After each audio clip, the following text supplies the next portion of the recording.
Hai kawan, video ini membahas tentang dinamika saudara kandung. Bagaimana saudara laki-laki dan perempuan saling mempengaruhi. Mayoritas orang memiliki saudara kandung. Bahkan, zaman sekarang, anak-anak di dunia kemungkinan besar tumbuh bersama saudara laki-laki atau saudara perempuan mereka dibandingkan bersama seorang ayah. Kini, di saat banyak ilmuwan sosial meneliti dampak dari sekolah dan pola pengasuhan, tapi hanya sedikit perhatian yang diberikan terhadap hubungan yang mungkin lebih penting. Jadi, apa yang kita tahu tentang saudara kandung, urutan kelahiran, dan kenapa anak-anak dari satu keluarga tumbuh dan memiliki kepribadian yang sangat berbeda?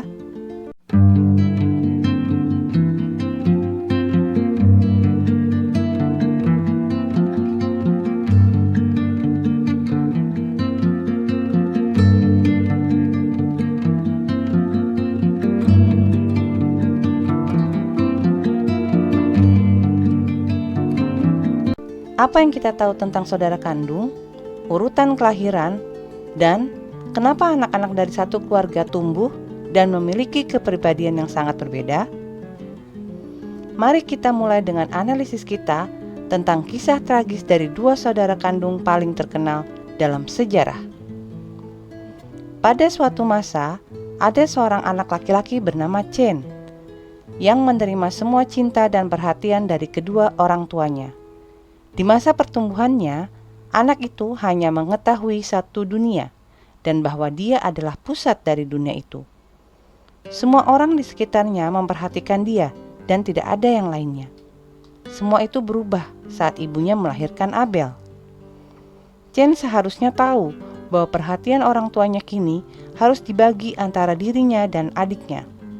Ini merupakan sebuah hal yang tidak bisa dia terima, dan dia menjadi semakin cemburu dan terkadang bahkan kasar terhadap adiknya. Chen sebagai anak sulung secara alami memandang ayahnya sebagai panutannya. Berdasarkan hal itu, sang ayah membesarkan putranya dengan beberapa harapan. Karena itulah sangat menyakitkan bagi Chen melihat ayahnya kini sangat peduli pada adiknya.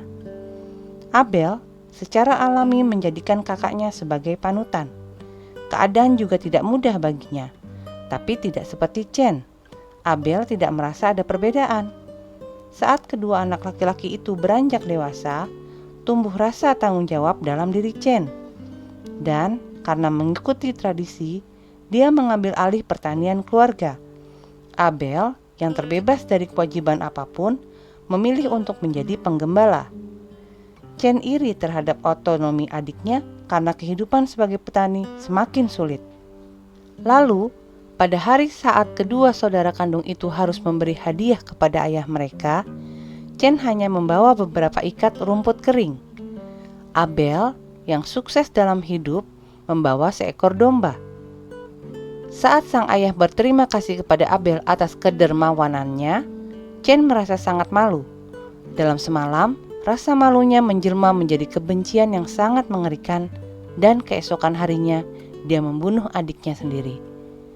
Kontribusi besar pertama terkait penelitian terhadap hubungan saudara kandung berasal dari seorang psikiater Austria bernama Alfred Adler dan teorinya tentang psikologi individual.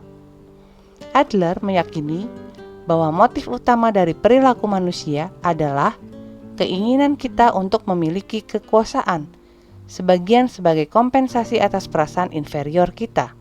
Oleh karena itu, dinamika saudara kandung memainkan peran sentral dalam kehidupan keluarga dan perkembangan kepribadian saat kita tumbuh. Adler berargumen bahwa anak-anak yang tumbuh dalam keluarga yang sama merasakan hal yang berbeda tentang keluarga itu.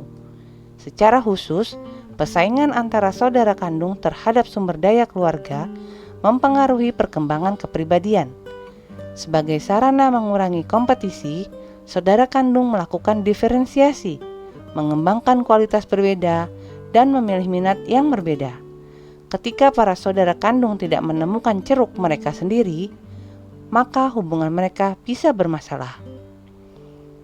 Kelok bersaudara saling membenci dan bertengkar di pengadilan guna memperebutkan siapa yang menciptakan cornflakes. Dassler bersaudara berkompetisi dalam bisnis. Setelah salah satunya memulai Adidas, maka yang satunya mendirikan Puma. Namun, banyak saudara kandung yang saling menyayangi lebih daripada apapun.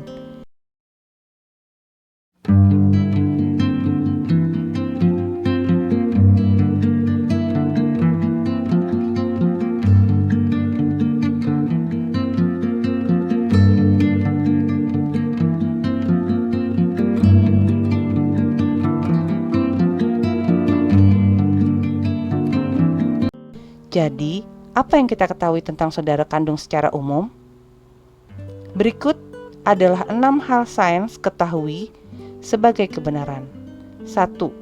Anak sulung dan anak tunggal memandang ayah atau ibu mereka sebagai panutan. Jarak perkembangan fisik dan mental di antara mereka dan orang tua mereka mungkin merupakan alasan kenapa mereka rata-rata punya IQ lebih tinggi.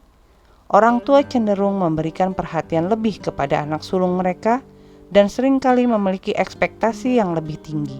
Jika mereka tidak dapat memenuhi ekspektasi itu, mereka mungkin akan merasa rendah diri. Tapi rata-rata, mereka tampaknya diuntungkan karena posisi itu. Kedua, anak yang lebih muda mencontoh kakak laki-laki atau kakak perempuan dalam proses perkembangan mereka. Mereka memiliki jarak perkembangan yang lebih kecil untuk diatasi.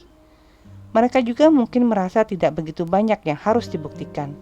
Tetapi, sebagai akibat dari kurangnya perhatian orang tua, mereka lebih sering mengalami kecemasan sosial. Ketiga, secara rata-rata, hubungan antara saudara laki-laki lebih bertentangan dan hubungan antara saudara perempuan lebih akrab. Keempat, saudara kandung lebih sering menghabiskan waktu bersama dibandingkan dengan waktu yang mereka habiskan bersama orang tua mereka. Saudara kandung yang lebih muda bahkan 2 kali lebih sering. Kelima, anak-anak yang punya saudara kandung secara fisik lebih aktif dan lebih jarang obesitas. Mereka juga kerap lebih bahagia.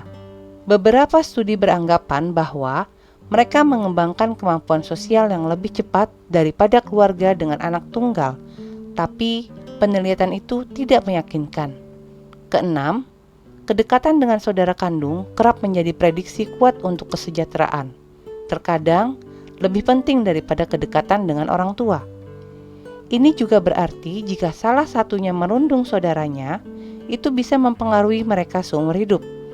Sebuah studi Swedia tentang orang-orang berusia 80 tahun menemukan bahwa kedekatan dengan teman kecil pengaruhnya terhadap kepuasan hidup secara total.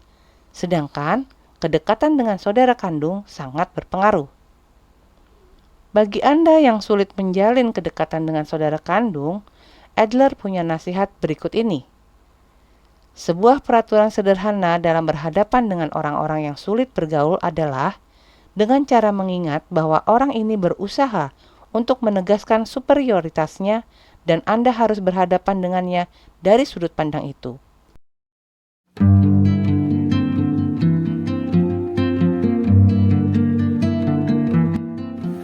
Semoga video ini bermanfaat. Jangan lupa subscribe, like, dan nyalakan notifikasinya.